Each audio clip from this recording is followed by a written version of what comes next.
me trying a new recipe, which is going to be for beef curry. It's from the Easy Meals app, which is free, and it's part of the NHS's weight loss app that they have. It's a separate app with all meals, and they're just easy to cook and healthy, nutritious, nothing too faddy. The recipe is for 4 people, this beef curry recipe, but I'm adding a bit extra beef and a bit extra passata to make it 6 portions so I can freeze it for other meals. So we've got the diced beef.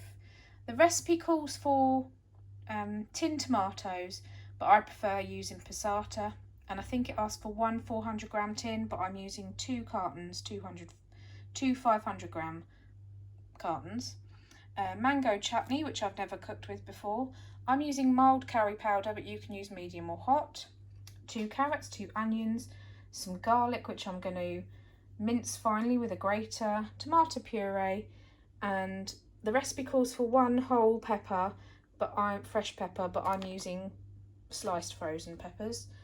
So I'll just try and make up as much as you get for 1 pepper. And you need water as well. So there's all the ingredients, and I'll show you the first step. Right, so I've just browned off the beef and the onions for 5 minutes. And now I'm going to add the peppers, the carrots and the garlic and cook it down for another 5 minutes. So that's cooked out now, and I've just added 2 teaspoons of curry powder, and it smells amazing. I've mixed together 2 tablespoons of tomato puree and 2 tablespoons of mango chutney. That's going to go in next. Then the 2 cartons of passata. I've just looked at the recipe, and it's actually 2 tins of chopped tomatoes, but it still works out that it's 200 grams more than what the recipe says. And as I said, I've added more meat, so I think it is going to bulk it out enough for 6 portions.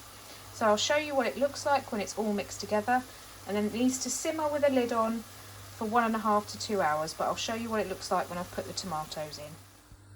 Right, so here it is. It's just started to come up to the simmer there, so I'll put a lid on it, put it on a low heat for a couple of hours, and I'll show you what it looks like then. Now, a top tip is with the cartons of passata is because the recipe says that you need to add 300 ml of water.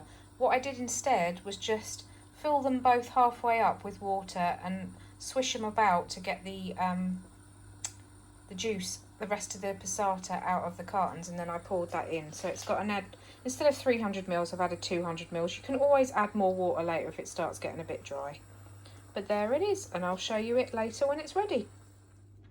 Right, it's been simmering for 2 hours, and here's the finished result. Now, it's quite late now, it's 20 to 7, because I started a bit late, so I've had something else for tea. What I'm going to do is put a portion in the fridge when it's cooled down, and have that tomorrow with rice and sweet potato bhajis, possibly a naan bread, and then portion the rest out and freeze it and have it another time.